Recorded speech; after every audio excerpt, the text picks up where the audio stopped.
As meninas, elas vinham pedindo socorro aí já há um tempo, de ameaças que eram constantes, tanto de matar a própria mãe quanto de matá-las. Em uma das ocasiões ele chegou aí a dar 200 cintadas, como elas mencionaram. O site Araguaia Notícias está aqui na Delegacia da Mulher, onde agora há pouco terminou uma entrevista coletiva com a doutora Anne Caroline Lacerda. Ela é a delegada adjunto aqui da Delegacia da Mulher e veio falar sobre esse caso gravíssimo que a cidade de Barra do Garças tomou conhecimento hoje. Um pai, um homem de 54 anos de idade, foi preso acusado de abusar sexualmente das duas filhas gêmeas de 15 anos de idade. Esse crime aconteceu primeiramente em Várzea Grande e depois teve desdobramento em Barra do Garças, porque lá em Várzea Grande ele mudou de lá para cá e aí voltou para o convívio familiar, voltou a ter contato com as meninas e continuou molestando, abusando sexualmente. Chegou um momento em que elas não aguentaram mais e denunciaram o caso. E o pessoal aqui da Delegacia da Mulher botou para rachar. Ele foi preso lá no Recanto das Acácias. Na manhã de ontem nós recebemos aqui na unidade policial o conselho tutelar, acompanhado de duas vítimas que estariam sofrendo violência sexual em âmbito familiar por parte supostamente aí do pai.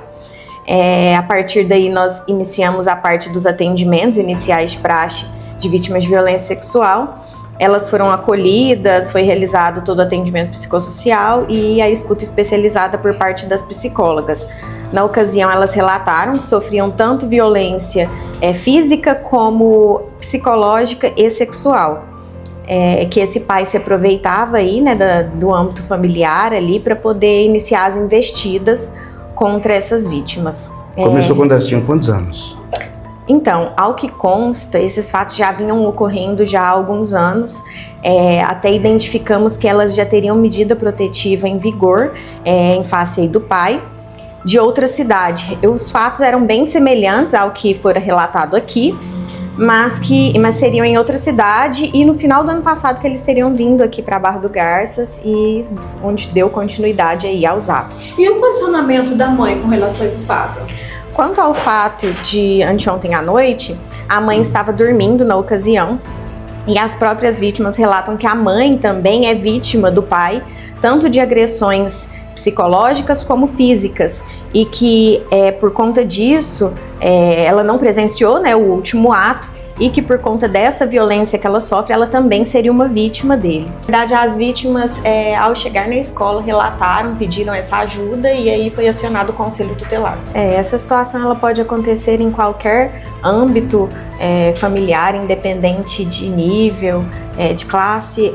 Essa situação tem ocorrido com frequência. Eu acredito que as vítimas têm visto que elas estão sendo acolhidas e conseguido aí ter voz para poder denunciar, né? Doutora, no caso, o acusado, que é o pai, ele batia nas meninas, mas entender como que um caso desse se prolonga por tanto tempo e só agora foi denunciado? A forma como é exercida ali a pressão psicológica, a coação em cima dessas vítimas, ganha uma proporção que deixa a vítima sem reação, né? Ela acaba ali se sentindo, às vezes, culpabilizada por conta dos fatos e não tem tanta reação como é o caso dessa mãe. As meninas, elas vinham pedindo socorro aí já há um tempo, então assim, ele exercia tanto a violência física quanto psicológica, como eu disse. A psicológica na parte de ameaças que eram constantes, tanto de matar a própria mãe quanto de matá-las, e violência física. Em uma das ocasiões ele chegou aí a dar 200 cintadas, como elas mencionaram isso. Então foi realizado aí o atendimento inicial, abrigamento, toda a parte aí de atendimento psicossocial delas. O procedimento aqui, assim que identificado, foi designado uma equipe, né, para saírem no encalço do suspeito. Ele foi realizada a prisão-captura e a condução dele à unidade policial, onde foi lavrado flagrante tanto pelo crime de descumprimento de medida protetiva quanto de estupro, né, em sua forma qualificada. E a partir daí o suspeito segue à disposição da justiça, as investigações vão ter continuidade.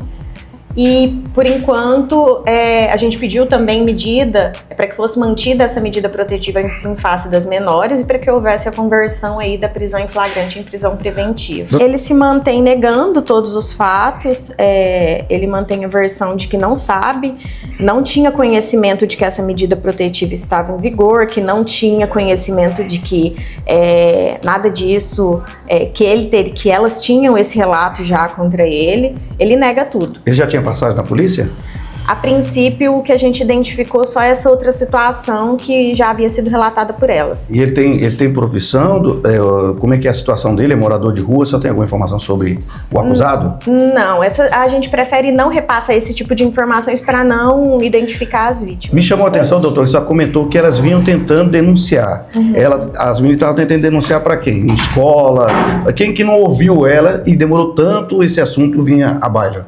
Na verdade, elas pediram esse apoio em outra cidade, conforme eu já relatei, elas tinham solicitado essa medida protetiva, só que até por conta dessa mudança de cidade que ele fez ali, até para tentar ali se desvencilhar da investigação, de toda a persecução penal. Vamos falar sobre isso que é importante, né? Alguém ficar sabendo de uma situação dessa está acontecendo, de pai abusando de filha, padrasto, alguma situação assim que denuncie, tem até um telefone que a pessoa pode fazer de forma anônima para a polícia, né? Com certeza.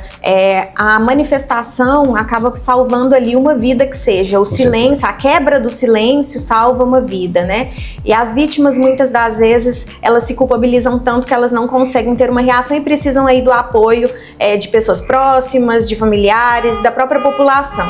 Então, todo mundo que tiver conhecimento aí de alguma denúncia nesse sentido, nós temos o Disque 100, o 180 e o 197. Todas essas denúncias que chegarem por meio desses canais são encaminhadas aqui para a unidade policial, onde terá aí a devida apuração.